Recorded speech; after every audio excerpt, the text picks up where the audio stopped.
Olá, boa tarde a todos. Aqui estou eu, jornalista Josias Lacour, assessor técnico da ESED.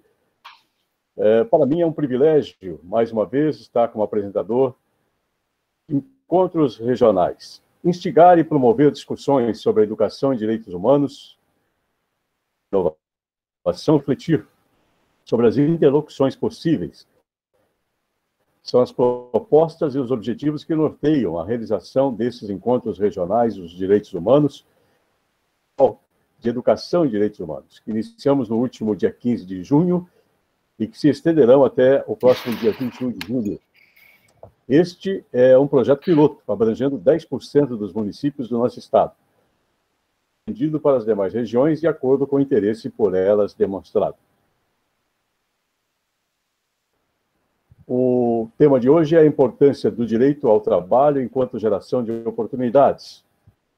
A doutora Ana Cristina Zadra Valadares Varshaviak, da Uni Dom Bosco. Os municípios nesse evento de hoje, nós damos as boas-vindas aos servidores que os representam, são Antonina, Maratuba, Matinhos, Morretes, Paranaguá, Pontal do Paraná, Agudos do Sul e Piém. Destacamos mais uma vez que esses encontros regionais vão culminar com a realização do Seminário Estadual de Educação e Direitos Humanos, programado para o dia 21 de julho próximo, e aberto também ao público externo, reunindo então os 4 palestrantes dos encontros. A partir de agora, já vai ficar disponível para você o formulário de frequência enviado pela nossa Ana. Ele precisa ser preenchido até o final da palestra da professora Ana. Vai ficar indisponível. ESED tem uma plataforma de aprendizagem, EAD, onde será postado o material das palestras e aberto um fórum. Assim, que as discussões não se limitem aqui ao meeting. Convidamos todos vocês para usar essa plataforma, cujo login de acesso será enviado aos endereços de e-mail de cada um de vocês até o final do dia de hoje. Agora, com prazer, passo a palavra ao nosso estimado professor Tadeu Átila Mendes, diretor-geral da Escola de Educação e Direitos Humanos do governo Massa Ratinho Júnior. Boa tarde, professor. Boa tarde a todos. Boa tarde, Josias, nosso colega. Boa tarde, Luana. Boa tarde, professora Ana Cristina Zadra Valadares. É um privilégio tê-la aqui hoje nesse nosso segundo eixo, que nós iniciamos hoje, essa semana. É uma alegria ter também os participantes dos municípios já elencados pelo Josias e falar de direitos humanos nessa perspectiva do trabalho sempre é muito importante. O tema de hoje, a importância do direito ao trabalho enquanto geração de oportunidades, remete a uma das questões que nós temos aqui na nossa Secretaria da Justiça, Família e Trabalho, também com o secretário Neile Prevot, sob a liderança do nosso governador Ratinho Júnior. Nesse processo do trabalho, é importante salientarmos alguns pontos. Primeiro, a questão dos direitos humanos, que a professora Ana Cristina falará em seguida, que é um dos direitos fundamentais que nós temos, o direito ao trabalho. O direito ao trabalho ele é um dos pilares dos direitos humanos, que também consistem no direito civil, no direito político, no direito econômico, social, cultural e nos direitos difusos. Na nossa secretaria, como havia iniciado a fala, nós temos a justiça, a família e o trabalho. A justiça, nesse tripé, enquanto a questão dos direitos, da cidadania. A família, enquanto centralidade de todo esse processo. E o trabalho, enquanto oportunidade de desenvolvimento, de acesso, de desenvolvimento, de acesso à felicidade, de acesso ao trabalho e assim por diante. Neste processo, hoje, a professora vai abordar, de acordo com a nossa ementa, as questões da defesa dos direitos do trabalho, a livre escolha do trabalho, a condições equitativas e satisfatórias do trabalho para a proteção, a questão da proteção contra o desemprego, do combate à discriminação e também a questão do salário igual para trabalho igual, os riscos sociais, a importância da educação e da qualificação para o trabalho, dos idosos e também das pessoas que em situação da vulnerabilidade social, a integração com os ambientes do negócio, do comércio, hoje do comércio eletrônico, da agricultura familiar e de outras tantas atividades que vocês muito bem conhecem, aí em cada município que vocês atuam, e da necessidade de capacitação para o início ao trabalho. Também haverá discussão sobre questões quanto ao novo mundo do trabalho. O trabalho cada vez mais dependente do conhecimento, da informação, das novas tecnologias, e também a questão da automação da atividade econômica, seja na produção, nos serviços, que exige uma formação e também a integração dos jovens neste processo, principalmente os jovens que hoje estão numa dificuldade muito grande devido a questões da crise da pandemia, da crise social, das crises que estamos vivendo na nossa contemporaneidade. Professora, muito obrigado pela sua vinda, novamente agradecendo. Devolvo a palavra ao nosso apresentador e também mediador Josias Lacour, e tenham todos um ótimo evento, sejamos felizes. Muito obrigado.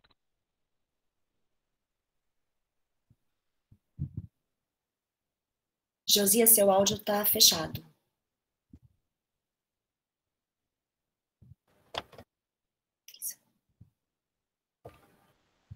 Ok. Mais uma vez, muito obrigado, professor Tadeu. Queremos enfatizar a todos a necessidade de preencher o formulário pela Gisele até o final da palestra agora.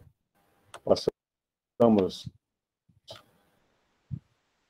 a nossa palestrante, convidada especial, que vai de maneira com este evento, a professora doutora Ana Cristina Warszawiak. É difícil pronunciar esse sobrenome polonês. É. Mas a gente se acostuma com ele, né, professor? Com certeza. Da Unidom Bosco. Muito obrigada. A professora vai fazer a apresentação e eu peço aos colegas, todos os participantes, façam os seus comentários, as suas observações e as perguntas também para enriquecer este nosso encontro. A palavra é sua a partir de agora. Muito obrigada, Josias. Muito obrigada, Tadeu. Luana, muito bom te ver. E muito obrigada por todo o apoio durante a preparação do evento. Bom, gente, antes de mais nada eu vou me apresentar, né? Quem que é essa professora aqui na frente, falando sobre direitos humanos, o que a capacita, né, a falar sobre isso? Eu começo com um pouco do meu histórico. Eu não escolhi os direitos humanos me escolheram, eu não tinha para onde correr. Eu nasci no Iraque e morei lá durante 10 anos. Durante esse período, eu vivi 2 guerras, eu vi de perto o que ofensas e falhas e o que sofre uma população com restrição de direitos humanos. Desde o direito à liberdade, as liberdades de expressão, de manifestação religiosa, de pensamento, as restrições impostas por uma guerra, de locomoção e tudo mais. Então, eu sempre foquei e sempre tive como norte, para mim, muito claro, que a minha missão, o meu trabalho, era em transformar tudo que a gente lê e estuda em realidade. E, para mim, o único e o melhor caminho de transformação, sem nenhum tipo de demagogia, é a educação. E a educação em direitos humanos, esse trabalho desenvolvido pelo Estado do Paraná, ele realmente transforma vidas. Sem muitas delongas, de formação profissional, eu sou mineira, eu sou mestre e doutora em Direito Público pela PUC Minas. A minha tese de doutorado foi justamente analisando fragilidades decorrentes de violações de direitos humanos por empresas transnacionais, e aí um pouco de discussão com relação ao poder do capital, nas relações internacionais. Então, eu estudei e trabalho com direitos humanos há mais ou menos uns 20 anos. E, por isso, o que eu vou conversar com vocês aqui, o nosso bate-papo, como eu falei no vídeo, convidando vocês para apresentar, é um pouco do que eu vivi, um pouco do que eu vejo, um pouco do que eu estudo, e eu espero acrescentar na vida de vocês, tanto pessoal quanto profissional, tá? A gente pode começar a apresentação dos slides. Quem que vai passar para mim? A Luana ou eu passo daqui, Luana? Você que vai passar? O prof consegue colocar aí? Consigo, sem problemas. Já. Não, eu tento daqui. Não, eu consigo, é só porque eu achei que você tinha pedido para passar antes o material, aí eu... Deixa eu só pegar. Eita, compartilhar. Aqui. Apresentar.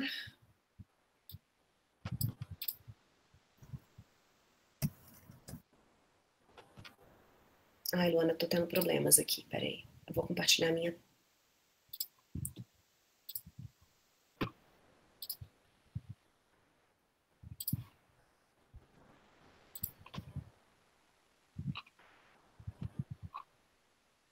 Ai, só porque eu tô procurando, né, o arquivo. Consegue aí?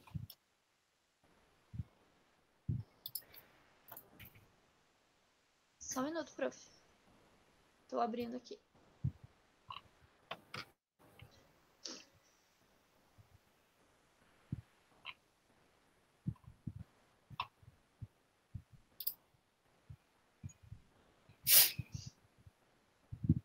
E essa é aquela hora que a gente fica constrangida de ficar na frente da tela, então eu vou começar a falar do mesmo jeito antes da apresentação dos slides.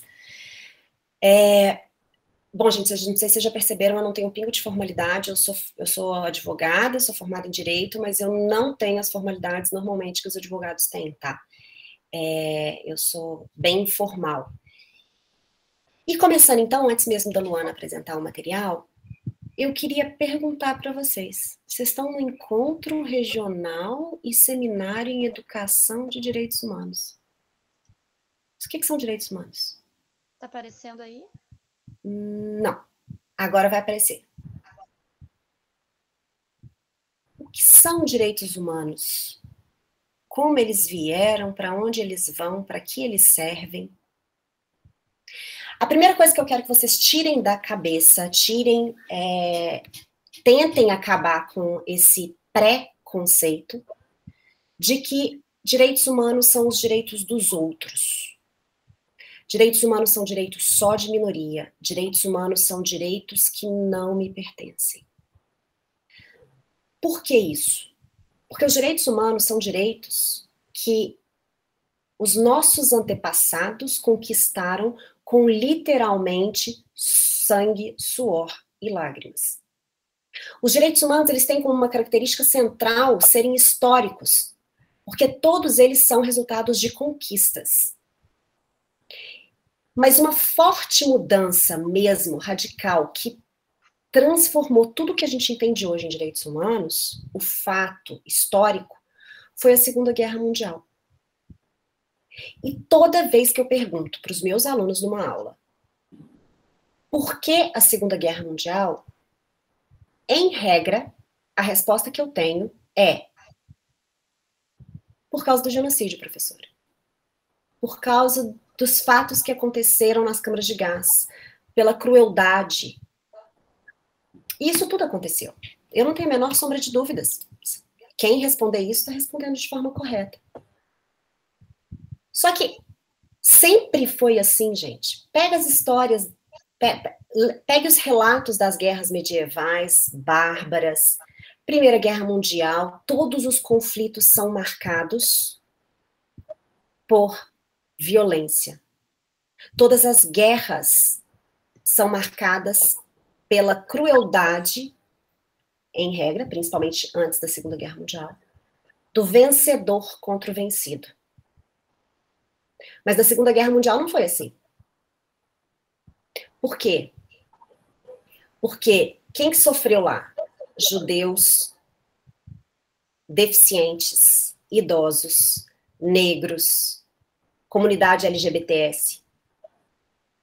Todos eles, ciganos, eles foram vítimas de um processo de perseguição, e aí é que choca o mundo, ocasionadas pelo próprio Estado. Judeu não é nacionalidade, negro não é nacionalidade, ser da comunidade LGBT não é nacionalidade, deficiente não é nacionalidade. Até a Segunda Guerra Mundial, existia um conceito, uma ideia, um sonho talvez, que o Estado tivesse a responsabilidade e fosse o único responsável pelas pessoas dentro do seu território. Só que isso não aconteceu. As pessoas que foram levadas para a câmara de gás na Segunda Guerra Mundial, vários deles tinham altos cargos nos governos de Hitler. Vários deles lutaram na Primeira Guerra Mundial em nome da Alemanha. Eram alemães com muito orgulho. E quando a perseguição começou, eles não conseguiam nem mesmo acreditar, e por isso muitos não fugiram, que eles seriam perseguidos e mortos. Porque eles eram alemães. Como assim? Na Segunda Guerra Mundial, o mundo percebeu que a soberania do Estado é uma coisa importantíssima, mas ela não pode estar acima dos direitos humanos, dos direitos das pessoas, dos cidadãos e garantindo condições mínimas para que ela viva. Eu não estou falando em sobreviver, eu estou falando em viver e viver com dignidade, que é uma grande diferença. Pós-Segunda Guerra Mundial, Luana, você passa para mim o slide, por favor? Pós-Segunda Guerra Mundial, a ONU criou uma definição que diz assim: os direitos humanos são direitos inerentes a todos os seres humanos, independentemente de raça, sexo, nacionalidade, etnia, idioma, religião ou qualquer outra condição. Hoje essa frase que está aí pode até parecer banal, só que a gente está falando de 1945, em que homens e mulheres não eram iguais, que existia uma grande discrepância em relação a direitos civis, até mesmo no país que se diz o grande país da liberdade, que é os Estados Unidos. A gente tinha o apartheid na África do Sul. O mundo era muito mais cru ou cruel do que a gente tem hoje. E desse conceito, a gente consegue tirar alguns elementos muito importantes, que é o conceito da igualdade e o conceito da universalidade. Tudo que eu vou tratar hoje aqui são conceitos e direitos garantidos a todas as pessoas em qualquer lugar do globo terrestre. Claro que, por questões políticas e tudo mais, a gente não vê esses direitos de forma uniformizada. E nem mesmo o Brasil consegue atender a esses direitos como a gente gostaria. Até porque nós não conhecemos os nossos direitos. E por isso a política de educação em direitos humanos. Pode passar, Luana. E qual a diferença, que eu vou começar aqui, que eu estou falando em direitos humanos, de direitos humanos para direitos fundamentais? Como eu disse, os direitos humanos são direitos que vão ser universais, aplicados a todos, independente de onde eles estejam. E os direitos fundamentais são esses direitos humanos trazidos, incorporados, introduzidos no nosso sistema constitucional. Os direitos fundamentais que o Tadeu se referiu, eles são uma captura daquilo que eu tenho no direito internacional, das obrigações que o Brasil assumiu no direito internacional, trazidas para a nossa realidade constitucional. E quando que essa história no mundo começa? Ela tem como grande marco a Segunda Guerra Mundial. A criação da ONU e a criação, como a gente vai falar mais para frente, né, e a promulgação da Declaração Universal dos Direitos Humanos e documentos consequentes. Mas a gente tem, já em 1789, o primeiro instrumento falando de cuidado, respeito, condições mínimas de trabalho. A Declaração dos Direitos do Homem e do Cidadão, de 1789, ele fala que todo homem pode empenhar seu serviço, seu tempo, mas não pode vender-se nem ser vendido. Sua pessoa não é propriedade alheia, a lei não reconhece domesticidade e só pode existir um penhor de cuidados e de reconhecimento entre o homem que trabalha e aquele que emprega. Primeira menção que a gente tem aí, se a gente for escarafunchando nos documentos internacionais, vem de 1789. Pode passar, Luana. Depois, a gente vê na Declaração Universal dos Direitos Humanos de 1948 o direito do trabalho como um direito humano. O direito ao trabalho. E o artigo 23, ele tenta introduzir esses conceitos essenciais de cuidado e de atenção ao trabalho. Artigo 23. Todo homem tem direito ao trabalho, à livre escolha de emprego, às condições justas e favoráveis de trabalho e à proteção contra o desemprego. Todo homem, sem qualquer distinção, tem direito a igual remuneração por igual trabalho. Todo homem que trabalha tem direito a uma remuneração justa e satisfatória, que lhe assegure, assim como a sua família, uma existência compatível com a dignidade humana, e a que se acrescentarão, se necessário, outros meios de proteção social. E todo homem tem direito a organizar sindicatos e neles ingressar para a proteção de seus interesses. Tudo o que tem na Declaração Universal dos Direitos Humanos a gente consegue ver na nossa Constituição. Só que eu quero que vocês prestem atenção em algumas coisas nesse artigo 23. A primeira delas é que quando eu falo em homem, eu vou ler homens e mulheres. Eu vou ler pessoa humana. Esse não era um conceito muito comum, esse debate, essa discussão de, quando falam homem, eu estou excluindo as mulheres. Não. Aqui, por questões terminológicas da época, ficou homem, mas são homens e mulheres. A segunda coisa é que essas 4 frases que estão ali, elas trazem para a gente o trabalho como um garantidor da dignidade da pessoa humana. A dignidade hoje é o princípio que vai guiar, que vai nortear todos os sistemas constitucionais modernos. E ele fala que ter direito humano é ter dignidade. E ele traz tudo o que precisa ser respeitado para que o meu direito humano, a dignidade, seja cumprida. E por que o trabalho? Tem gente que acha que trabalho é castigo, né? Tem gente que fala, ai meu Deus, eu tenho que trabalhar, meu Deus, que castigo. Só que o trabalho é um dos elementos essenciais para garantir a autonomia, a independência e o exercício de cidadania. Quer ver um exemplo trazido para a realidade de vocês? Várias mulheres, quem trabalha aqui na parte de educação e com assistência social, sabe muito bem do que eu vou falar, que muitas mulheres se submetem à violência doméstica porque elas não têm como se manter. Normalmente começa com aquela promessa linda e maravilhosa de meu amor, eu te amo, você não precisa trabalhar, estarei sempre ao seu lado, prefiro que você cuide da casa e dos meninos, senão vai ficar muito pesado para você. Quando isso é uma opção da mulher, tudo bem. Nem só tudo bem. Nossa, eu admiro demais as mulheres que fazem isso, porque não tem dia mais cansativo para mim do que os dias que eu me disponho a ficar única e exclusivamente por conta da casa. São cansativos, são deliciosos, mas cansativos. Só que quando isso deixa de ser uma opção e vira uma imposição, a mulher começa a ter a sua autoestima, a sua independência, a sua autonomia minadas. E aí, quando a mulher já não consegue mais sair daquela relação, porque ela percebe que ela não tem como se manter, ela não tem como ver os filhos, manter os filhos, ou simplesmente manter a qualidade de vida, que ela está há muito tempo fora do mercado de trabalho, que ela não consegue uma recolocação, ela se submete às mais diversas violências verbais e físicas. O direito ao trabalho, ele, consagrado nesse artigo 23, ele é a prova viva de que não é dando peixe, é ensinando a pescar.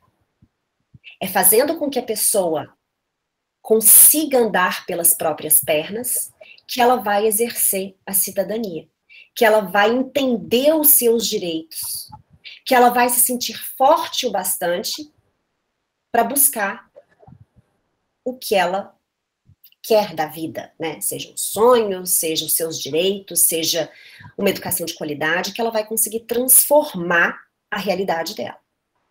Pode passar. E no Brasil, quando que essa história começa? Ela começa na década de 30, nos anos 30, com a implementação do Estado Novo. Uma das coisas mais importantes introduzidas pelas políticas dessa época foi o entendimento final, né, o entendimento já em 30, de que trabalho, riqueza e cidadania andam juntos. Eu só consigo fazer o país crescer se eu tiver um baixo desemprego e quando eu garanto um baixo nível de desemprego ou desemprego zero, sonho dourado de todo mundo, eu garanto que essas pessoas, através da sua autonomia, da sua independência, que elas busquem os seus direitos. A pessoa, quando começa a buscar os seus direitos, ela não aceita um não qualquer como resposta. O que a Secretaria de Justiça está fazendo em trazer educação em direitos humanos, eu já tomei porta na cara de algumas prefeituras ao tentar propor educação em direitos humanos em escolas. Sabe por quê? Porque me falaram que as crianças e os adolescentes hoje em dia já, como é que é? Eles já exigem demais. Imagina se eles souberem os direitos que eles têm. Olha a cabeça desse administrador, desse gestor, ao não entender que ao capacitar, ao informar, ao formar o seu aluno, ele não vai estar criando só argumentos de pleitos para os seus alunos. Ele está criando ali cidadãos que vão questionar, vão exigir e, por consequência, vão transformar a realidade daquele município, daquela região, daquele bairro, do que quer que seja. Em 1930, mais de 90 anos atrás, a gente tinha já o entendimento de que esses 3 valores andavam juntos: riqueza, trabalho e cidadania.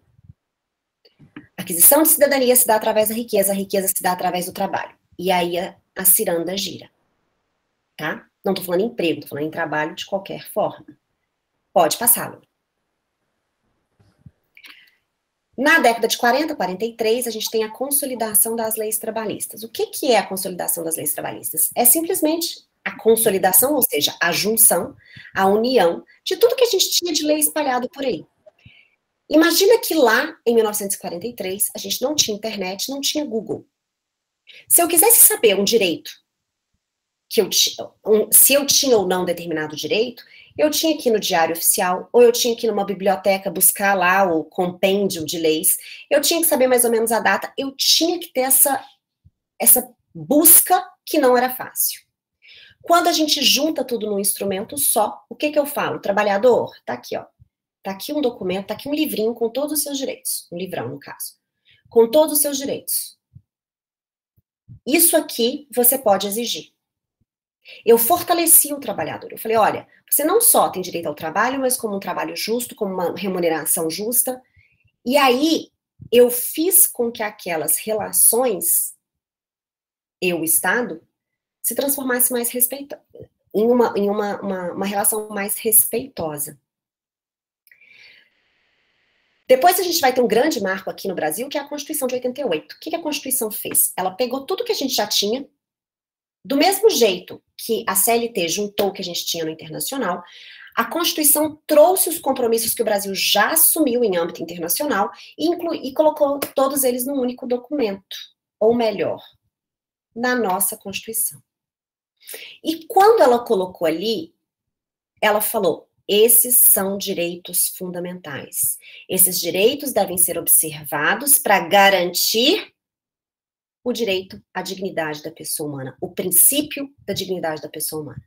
O brasileiro não tem que ter condições só de viver, ou melhor, de sobreviver. Ele tem que ter condições de viver uma vida digna. E aí, pode passar. E aí, quando a Constituição elenca esses direitos, ela traz alguns.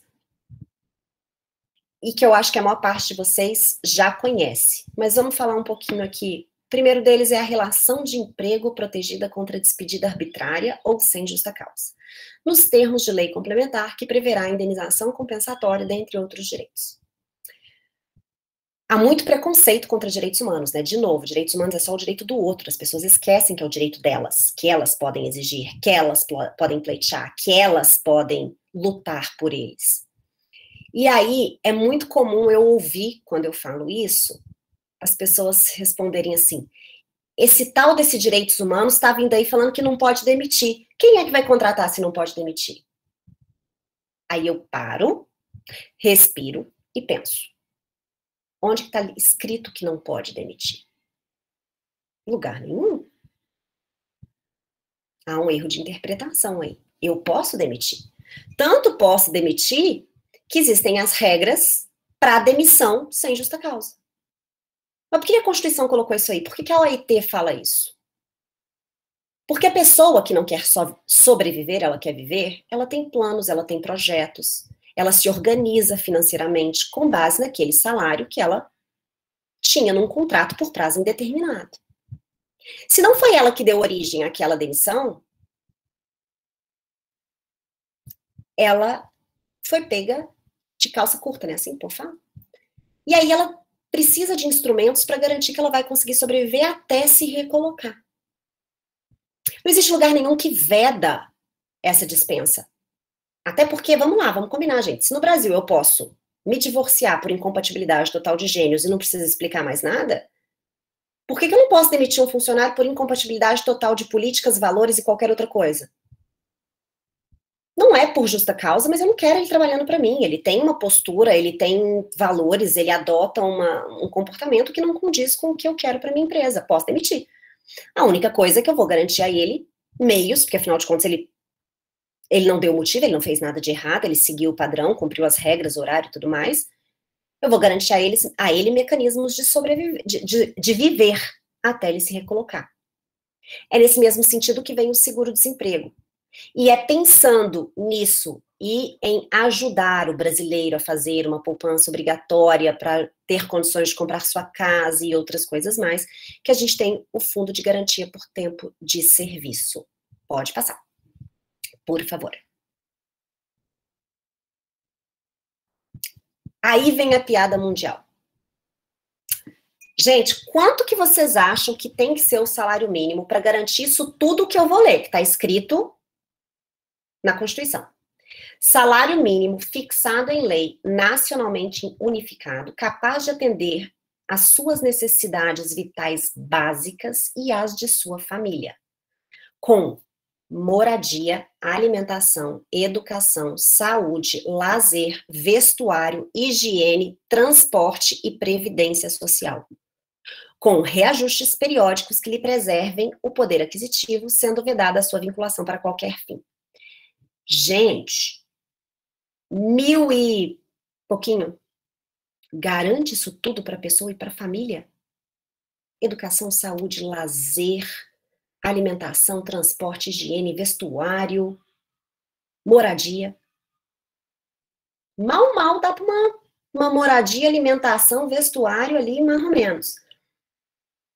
Existem estudos hoje que para o salário mínimo ser condizente com o que dispõe a nossa Constituição, ele deveria ser de R$ 3.500.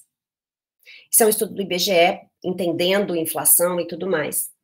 Só que nós não conseguimos alcançar esses R$ 3.500 porque não chegamos ainda no nível de geração de riqueza dentro daquele círculo que eu falei com vocês, de dignidade, cidadania, trabalho, riqueza. A gente ainda não conseguiu chegar nesse grau de desenvolvimento, e é esse o propósito e o objetivo do Estado. O Estado trabalha, ou deveria trabalhar, para que o setor privado também cresça, e com esse crescimento de todo mundo, eu consigo valorizar o empregado, eu consigo fazer com que ele ganhe o suficiente para gerar riqueza, e aí a roda vai girando e vai chegar num ponto que R$ 3.500 vai ser um salário mínimo, ou a gente espera que seja um salário mínimo, plausível e razoável. Não R$3.500 com a realidade de amanhã. Não, R$3.500 para a realidade de hoje. Como são em vários países. Suíça, a hora nos Estados Unidos é mais ou menos isso, mas lá é um contrato um pouco diferente, lá é um pouco precário. Mas a gente tem diversos países europeus em que, se a gente for ver o salário mínimo, ele é isso aí. Somando o valor da hora, lá eles trabalham muito com hora, né? Além de um salário mínimo, é garantido também um piso salarial proporcional. Qual que é a diferença de salário mínimo e piso? O salário mínimo é um valor mínimo para todo mundo, tá? O piso salarial, ele é um valor estipulado para uma categoria específica baseada na complexidade e responsabilidade daquela função. Dando um exemplo muito claro, eu tenho uma obra e eu tenho o pedreiro, o auxiliar do pedreiro, o pintor, o eletricista, o arquiteto, o engenheiro. E todos eles têm que ganhar pelo menos o mínimo, o salário mínimo. Já o engenheiro e o arquiteto possuem um piso salarial definido pelo CREA. Por quê? Porque se acontece qualquer coisa naquela obra, a responsabilidade é dele. Se o cálculo estiver errado, se a fundação estiver feita de forma equivocada, se não tiver seguro, ele e o arquiteto respondem por erros e falhas naquela construção. Nada mais justo que, tendo em vista o grau de complexidade e de responsabilidade que ele tenha, o mínimo exigido para ele seja superior ao mínimo do pedreiro. Não que o pedreiro não seja menos importante que o engenheiro, não, porque sem pedreiro a gente não constrói prédio. Se eu tiver um país de engenheiros e nenhum pedreiro, eu não construo um prédio. Só que a responsabilidade é maior. Por isso que o engenheiro, tempo de estudo, preparo para assumir essa responsabilidade que ele tem na obra, ele precisa de um valor mínimo garantido por lei. Já vou antecipar para vocês que as empresas descobriram um jeito muito fácil de fraudar isso. Eles não contratam a pessoa como engenheiro, elas contratam eles como assistente de engenharia, auxiliar de engenharia, qualquer coisa assim. E aí, com isso, eles não pagam o piso e pagam um valor abaixo do que é determinado. Isso depois dá uma ação trabalhista fantástica. O advogado que pegar essa ação trabalhista fica rico junto, mas as empresas continuam fazendo, tá? Irredutibilidade do salário, salvo disposição em convenção ou acordo coletivo, isso é possível, até agora na pandemia a gente viu que por situações excepcionais foi autorizada, pode passar, Luana. Garantia de salário nunca inferior ao mínimo para os que percebem remuneração variável. O que isso quer dizer? Que a pessoa pode ser contratada só para ganhar comissão, não tem problema nenhum. Eu tenho uma vendedora e ela vai trabalhar por comissão. Posso fazer isso? Posso. Só que, se um mês ela não conseguir ganhar o mínimo, o empregado tem que pagar a diferença. É como se fosse assim. Eu ganho só comissão. Um mês eu ganhei R$8.000 em comissão. Ótimo. No outro mês eu ganhei 800. Eu vou, a não ser que tenha algum acordo em convenção específica daquela categoria da região, a empresa vai ter que pagar aquele diferencial para atingir o mínimo. Tá? 13º, com base na remuneração, remuneração ao trabalho noturno superior ao diurno, pode passar. Proteção ao salário na forma da lei, constituindo crime sua retenção dolosa. Gente, isso aqui é informação para a vida de vocês. Tem empregador que acha que pode segurar o salário do funcionário para ameaçá-lo, garanti-lo, obrigá-lo a qualquer coisa. Se você não trouxer tal documento, eu não vou te pagar. Se você não... sei lá, se você não mudar de região, eu não vou pagar o seu salário. Se você não aceitar... como uma forma de segurar o empregado e obrigá-lo a fazer a atividade A, B, C ou D. Isso é crime. Crime, tá? não é nem uma infração, uma irregularidade, uma violação trabalhista, não. Isso é crime, tá? Participação nos lucros ou resultados desvinculados da remuneração e, excepcionalmente, participação na gestão da empresa, conforme definido em lei. Quem escreveu isso era um visionário. Acho que nem foi jurista, para te falar a verdade. Eu acho, né, aqui para mim, que quem apareceu com essa proposta na Assembleia Nacional Constituinte foi alguém com uma visão fantástica de recursos humanos e de gerenciamento de pessoal. Por quê? Porque quando o empregado se sente parte da engrenagem que faz a empresa crescer, quando ele se sente responsável pelo crescimento da empresa, pelo batimento de metas e, consequentemente, pela sua valorização profissional, ele não veste a camisa, ele dá sangue. Empresas que adotam a participação nos lucros, impõem metas específicas para funcionários e tudo mais, elas têm um desempenho muito maior do que aquelas que não envolvem os funcionários e os colaboradores nesse tipo de remuneração ou retribuição.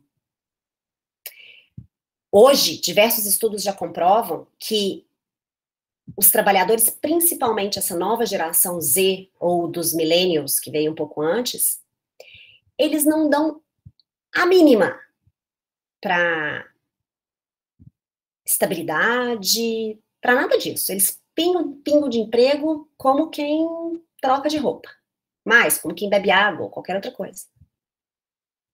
Só que eles ficam e eles são motivados quando eles entendem que eles fazem a diferença, quando eles veem propósito, quando eles veem missão, quando eles entendem a sua participação na engrenagem e no processo. E aí, essa participação, quando volta em lucros, que é o reconhecimento da participação, ela traz frutos fantásticos para a empresa e para o trabalhador. Então, quem colocou isso aí, eu acho que tinha uma visão de mercado sensacional, e deve ter falado assim, acho que eu vou brigar para ver se as pessoas começam a adotar isso, e aí a gente consegue fazer o Brasil gerar mais riqueza. Salário família pago em razão do dependente do trabalhador de baixa renda nos termos da lei. Pode passar, Luana. Jornada de trabalho de 44 horas semanais, divididas em 8 horas, podendo haver compensação durante a semana, que é o que a gente mais percebe, né? E com acordo com convenção coletiva, e jornada de 6 horas de turno ininterrupto, em turnos ininterruptos de revezamento, que vão ser todos acordados em negociação coletiva no sindicato. Muita gente me pergunta assim, professora, pode passar, Luana. Por que tem sindicato? Tem gente que valoriza, tem gente que não valoriza. Uma voz sozinha é perseguida. Uma voz coletiva, ou seja, a voz, quando representa uma coletividade, quando tem o apoio, o suporte de toda a categoria, de todo mundo que passa pelas mesmas coisas junto com ela é ouvida. E eu posso dizer que ela é mais respeitada e chega a ser temida por algumas empresas. O problema, e o que a gente tem que refletir é, o sindicato reflete o interesse da sua categoria? Se sim, ele é um excelente sindicato. Se o sindicato não reflete o interesse da categoria, essa categoria está carente e precisa de modificações dentro do seu sistema de representação. E aí, muita gente ainda fala, tá, mas tá tudo ali no artigo 7? Não. O artigo 170, ele traz assim pra gente. E olha só, ele não tá falando mais em direitos fundamentais. Ele tá falando em ordem econômica. A ordem econômica, fundada na valorização do trabalho humano e na livre iniciativa, tem por finalidade, tem por fim, assegurar a todos a existência digna, conforme os ditames da justiça social, observados os seguintes princípios. 7. Busca do pleno emprego. Nesse sentido, a gente tem na Convenção, no Pacto Internacional de Direitos Econômicos, Sociais e Culturais, no artigo 6º, o seguinte: a ocupação plena e produtiva em condições que garantam as liberdades políticas e econômicas fundamentais da pessoa humana. Como assim? Aqui ele não está nem falando de trabalho, emprego, ele está falando ocupação plena e produtiva. E aí, ele vincula essa ocupação plena e produtiva a quê? Liberdade política e econômica. E liga a dignidade da pessoa humana. Olha como é que está tudo interligado. Olha como como eu não consigo dissociar o trabalho do direito humano, do direito fundamental, da dignidade da pessoa humana.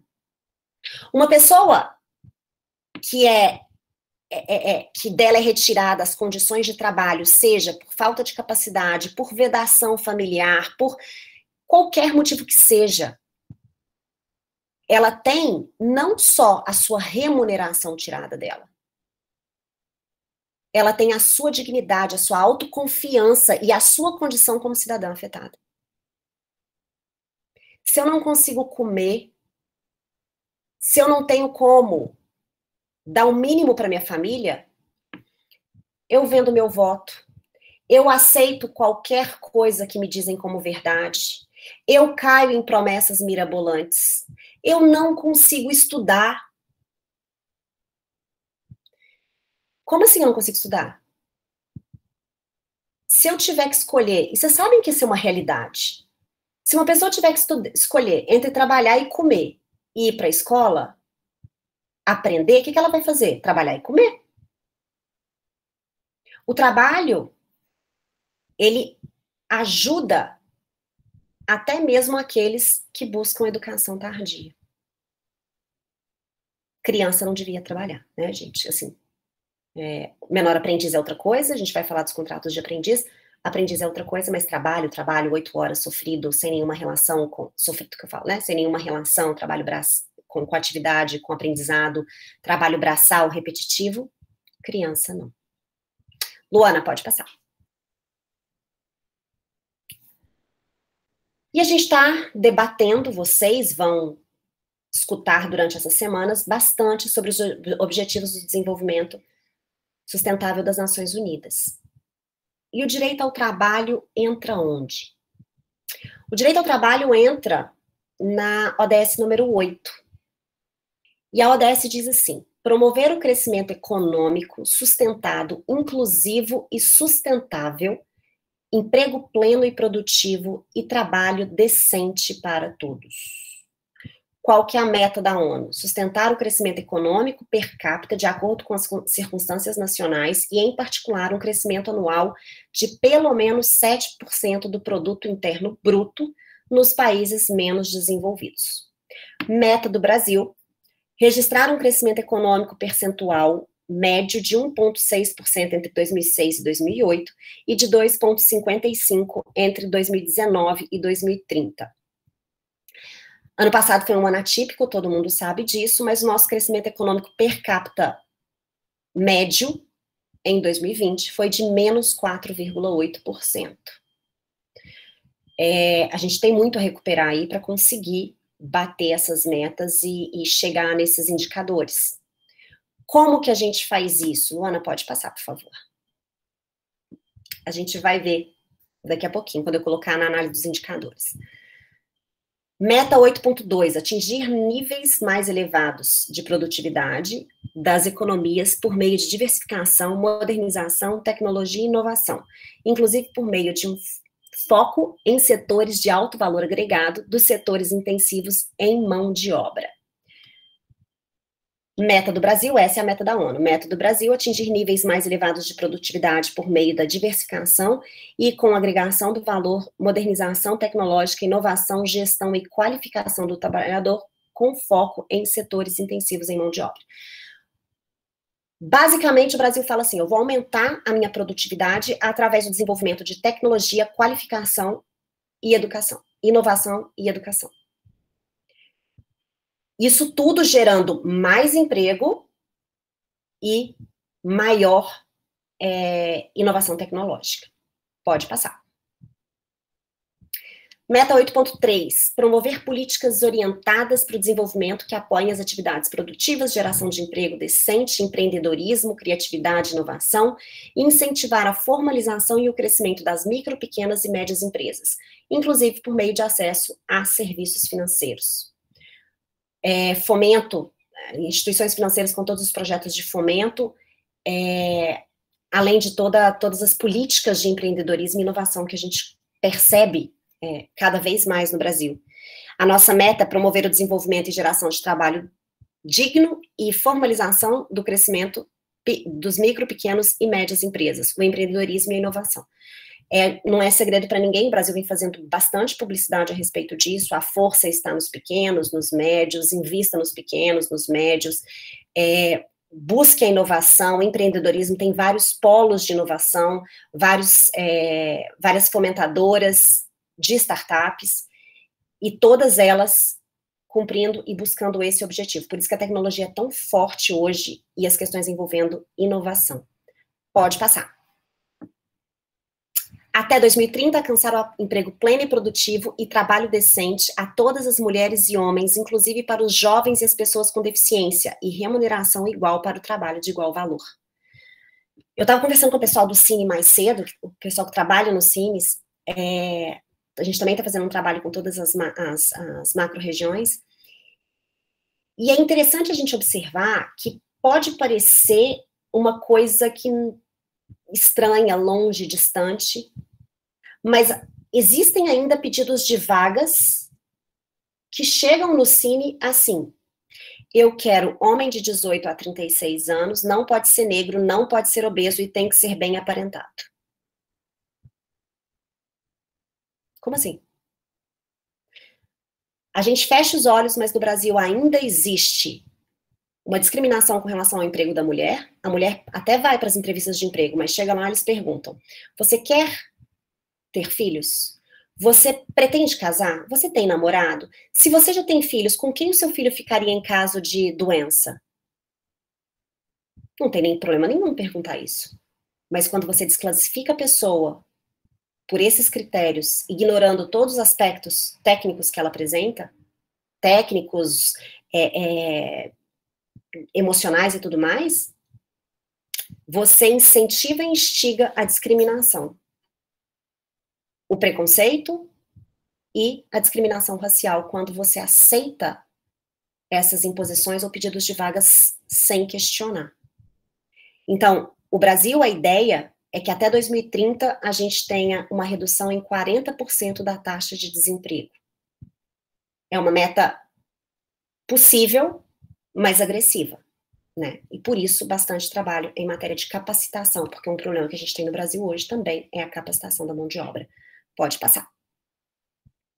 Estamos acabando as ODS, tá, gente? Até 2020, reduzir substancialmente a proporção de jovens sem emprego, educação e formação.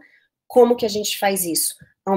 Garantindo acesso às universidades, à educação básica e fundamental, credenciando mais entidades, levando escolas para regiões sem acesso, escolas, cursos superiores, tirando dos grandes centros o núcleo ou o acesso ao conhecimento. A gente ainda tem, nos grandes centros, os grandes centros de educação. Então, o que é muito comum? A pessoa estuda na cidade onde ela está, ela forma no segundo grau ou na própria quarta, quinta série e vem para Curitiba estudar. Quando ela vem para Curitiba estudar, a cidade perdeu. A cidade perdeu o quê? Ela perdeu mão de obra no futuro, qualificada. A pessoa dificilmente volta, porque ela começa a fazer a vida dela na capital. E aí aquela cidade que esperava uma nova geração mais bem capacitada, mais técnica, com mais inovação, empreendedorismo e tudo mais, ela não se desenvolve. Como poderia se desenvolver? Porque todas as novas mentes estão indo embora. É claro que isso não é uma regra. Algumas pessoas voltam. Algumas. Mas muitas não. Vocês estão no interior e vocês sabem do que eu estou falando. O jovem, quase todos, vêm para a capital para estudar. provavelmente filhos de muitos de vocês vieram. Só que se a gente quer reduzir desemprego e aumentar a educação e formação, eu preciso levar também para essas regiões possibilidades de estudo de qualidade. Seja modalidade presencial, EAD, o que seja. Mas aí são abertura de postos, né, de estudo ou de vagas nessas regiões. Pode passar. Proteger os direitos trabalhistas e promover ambientes de trabalho seguros e protegidos para todos os trabalhadores, incluindo os trabalhadores migrantes, em particular, mulheres migrantes e pessoas em empregos precários. Por que essa ODS? Porque hoje o número de refugiados, de migrantes, é muito grande.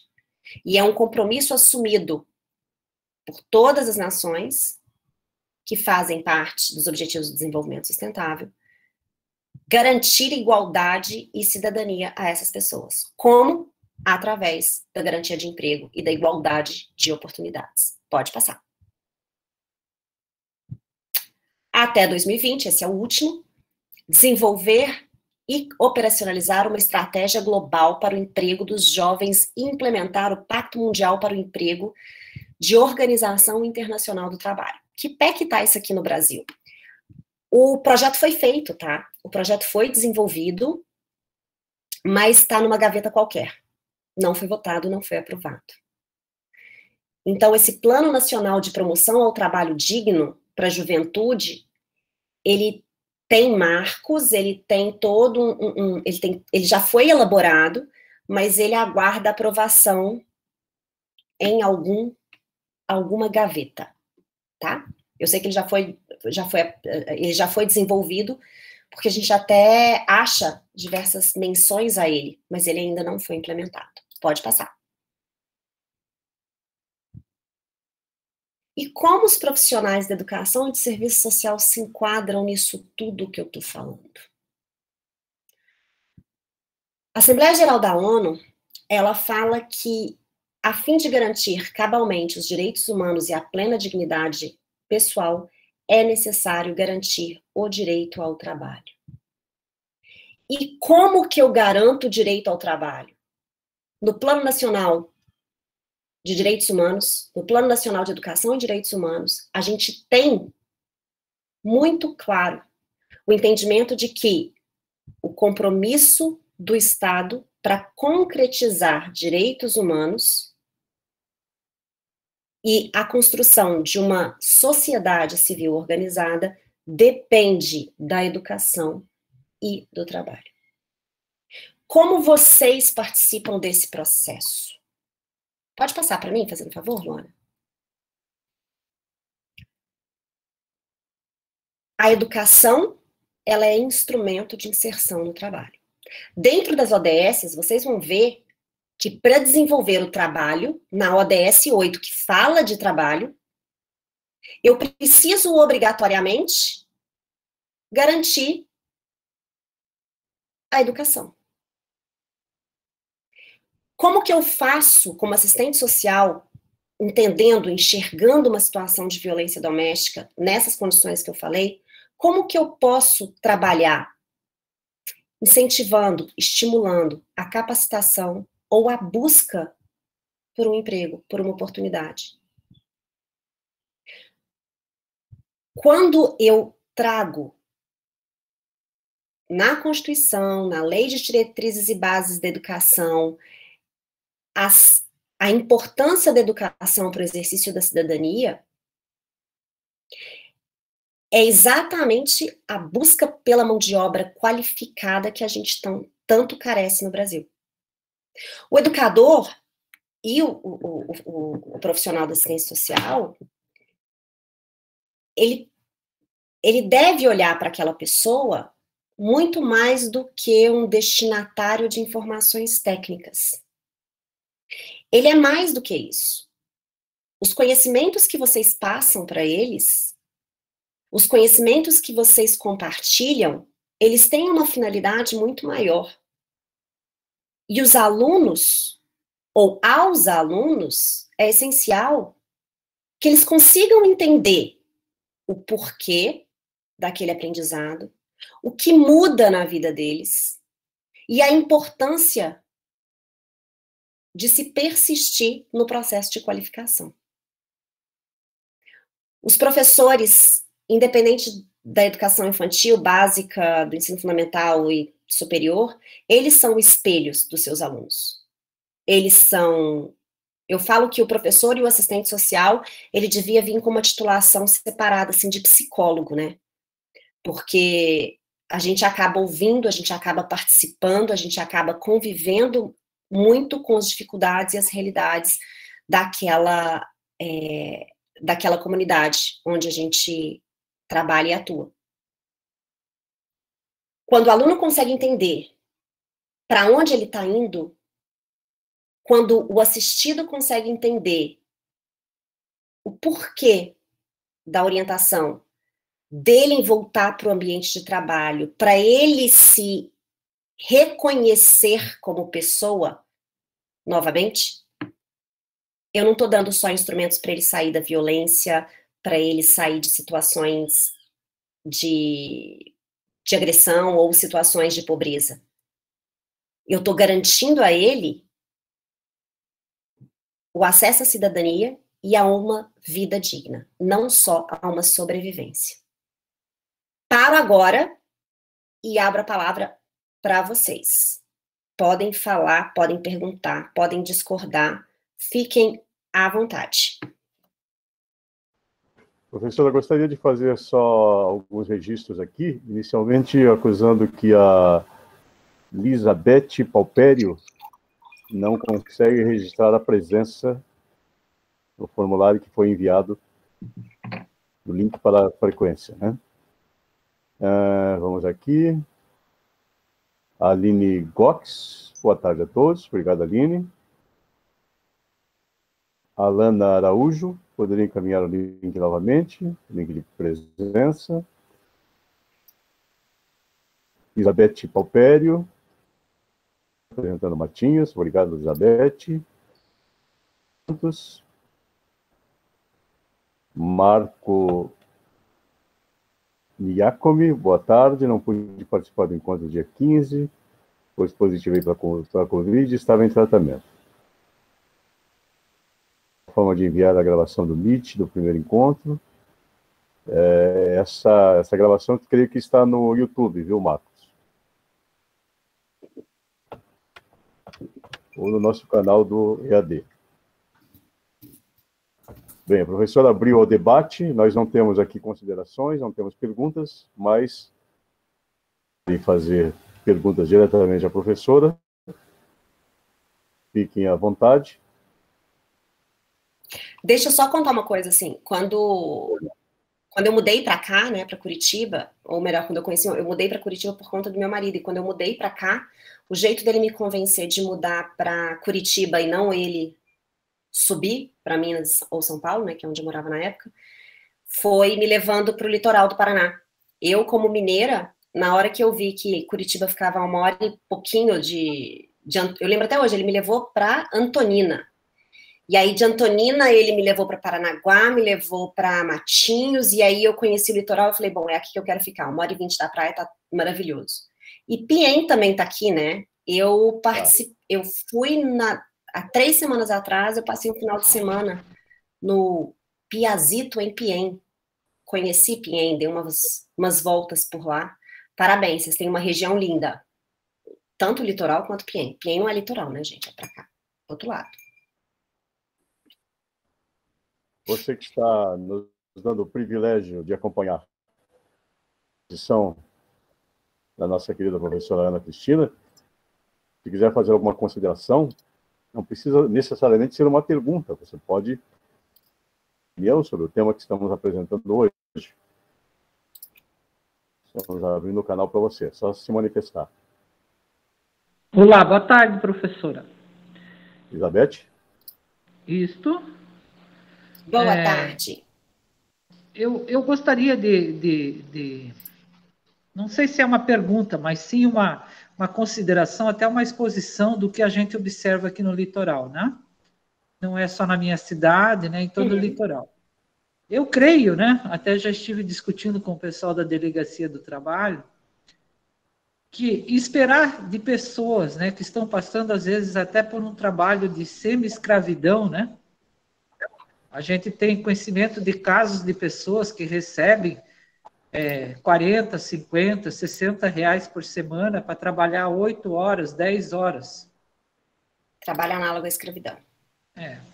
Então, e até a gente já conversou com o pessoal lá da delegacia.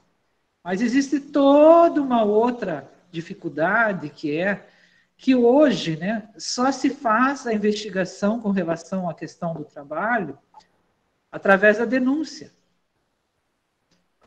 E aí eu queria que a senhora fizesse alguma consideração, né, com relação a isso, porque assim, o próprio sistema, né, coloca em xeque esse trabalhador, porque uma pessoa que ganha 60, 80 reais por semana para trabalhar 10 horas por dia, ela jamais vai denunciar, porque normalmente são pessoas que são analfabetas, né?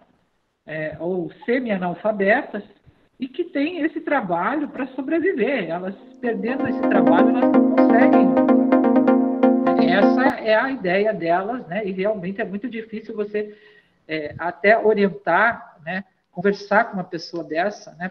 No sentido de que ela autodenuncia uma situação dessas que ocorre. Então, é essa consideração que eu queria ver com a senhora e ver o que a senhora poderia nos dizer em relação a esse sistema que está aí, o que poderia ser feito, né? Para realmente acabar com o trabalho. Possibilitar que situações assim não acontecessem aqui no litoral. Né? Vamos lá. O trabalho escravo no Brasil é um problema seríssimo. Existem estudos que hoje no Brasil a gente tem mais pessoas em situação de escravidão ou trabalho análogo à escravidão do que a gente tinha na época em que a escravidão ainda era permitida no Brasil, 1500, por aí. E esse é um dos graves problemas que a gente enfrenta. A falta de denúncia, o medo e a falta de oportunidade. Por que, Elizabeth? Porque em um estudo que eu acompanhei junto com o Ministério Público Federal, eles perceberam que várias pessoas que são resgatadas de situação de escravidão, elas têm consciência que elas estão indo para a situação de escravidão, mas elas não têm nenhuma outra oportunidade de emprego. Elas enxergam naquela situação de escravidão a única forma de sobreviver. Isso não é viver, isso é sobreviver, como você mesmo disse. E aí, como a gente não tem oportunidades de trabalho, como elas não conseguem enxergar um outro caminho, elas reiteradamente caem naquele mesmo ciclo. Elas são escravizadas, são libertadas, são escravizadas, são libertadas, são escravizadas, são libertadas. Outro problema que a gente tem são dos migrantes que vêm para o Brasil e são submetidos a trabalhos em condições análogas à escravidão, mas que para eles está melhor do que era no país de origem. Então, por isso, eles se submetem. Eles esquecem que existem regras no Brasil. Trabalhistas, direitos básicos que devem ser dados a todo mundo. E, de novo, por que eles se submetem a essa realidade? Porque eles não conseguem enxergar uma outra possibilidade de atividade remunerada. Como que a gente faz para acabar com isso? O Ministério Público do Trabalho, eu falo que ele é o remédio. Ele não é a vacina. Ele vai lá e liberta quem está lá. A bancada ruralista é muito forte hoje, e normalmente essas coisas acontecem na área rural, e elas não permitem ou derrubaram a publicação da lista suja de escravidão e tudo mais, e as regras para isso são pesadas, porque pode ter dano moral da empresa e tudo mais. A única forma que a gente tem, e quando eu falo a gente, como vocês como Estado, vocês estão representando o Estado, é através da informação, da orientação. Eu estou fazendo um trabalho, eu não vou nem falar o nome do município, mas eu estou fazendo um trabalho com o município da região metropolitana de educação em direitos humanos e de observatório, e a criação de um observatório de direitos humanos. O que esse observatório faria, né, junto com o meu grupo de pesquisa? Ele receberia receberia as informações como você está me trazendo aí agora, e eles também relataram isso, eles falaram até que perderam uma família que estava em situação de escravidão porque eles não sabiam como orientar. Orientava, explicava todas as condições, por que ele estava em situação análoga à escravidão, o que tinha de violação, por que estava errado, o que existia no mundo além daquela realidade que eles conheciam. E aí, através de um acompanhamento próximo, tanto do serviço social, né, quanto quando eles tomarem coragem de fazer denúncia, até da polícia, do Ministério Público e tudo mais, não simplesmente tirá-los da situação de escravidão ou virar para ele e falar assim, você vai virar para o João e vai falar assim, João, você está em situação de escravidão, você não pode viver assim, existem outras formas de ganhar dinheiro, existem outras formas de trabalhar, você pode não só sobreviver, você pode viver. Só que se você só fala isso para ele e não ajuda ele a enxergar ou a buscar essas outras fontes de emprego e remuneração, ele vai voltar para os R$60 por semana. Mas se você consegue mostrar para ele que fazer um trabalho como pedreiro, como qualquer outra coisa, né? Pedreiro é um trabalho capacitado.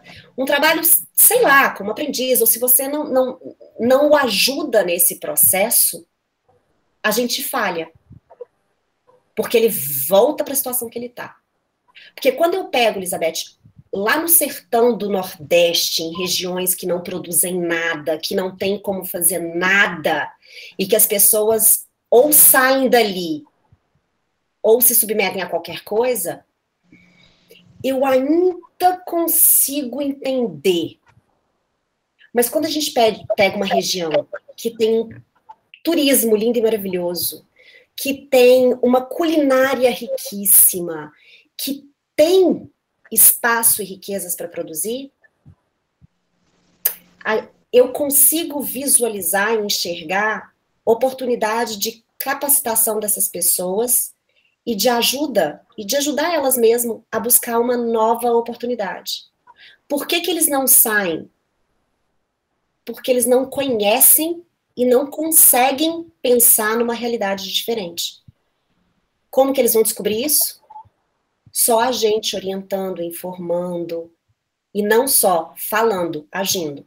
Ó, tá aqui, ó, tem uma vaga de emprego na construção, na obra, no mercado, na limpeza.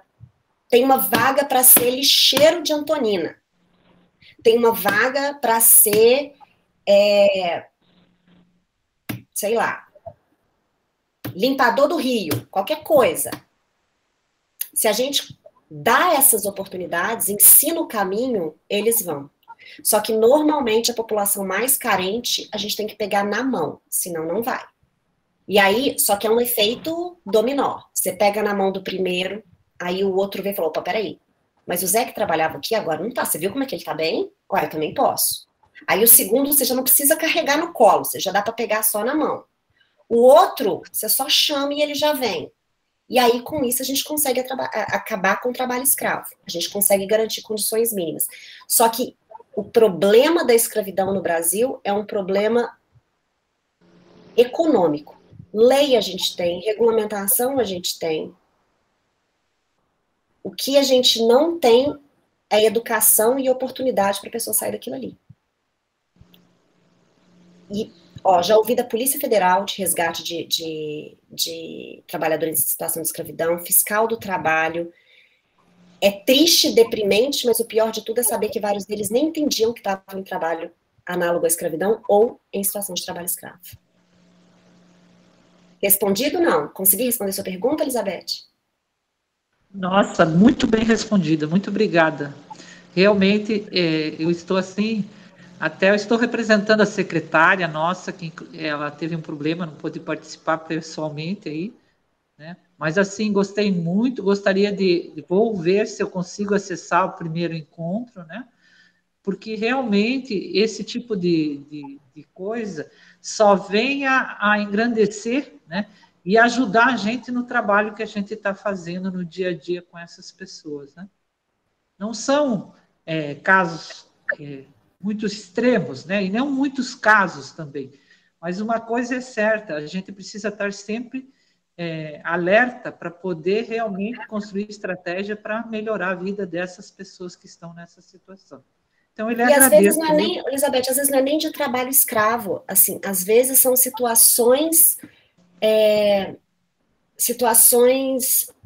em que você percebe que ali naquela empresa, como eu falei, né, da participação nos lucros e tudo mais, às vezes uma orientação para os pequenos comerciantes, para os empresários da região, para os produtores da região.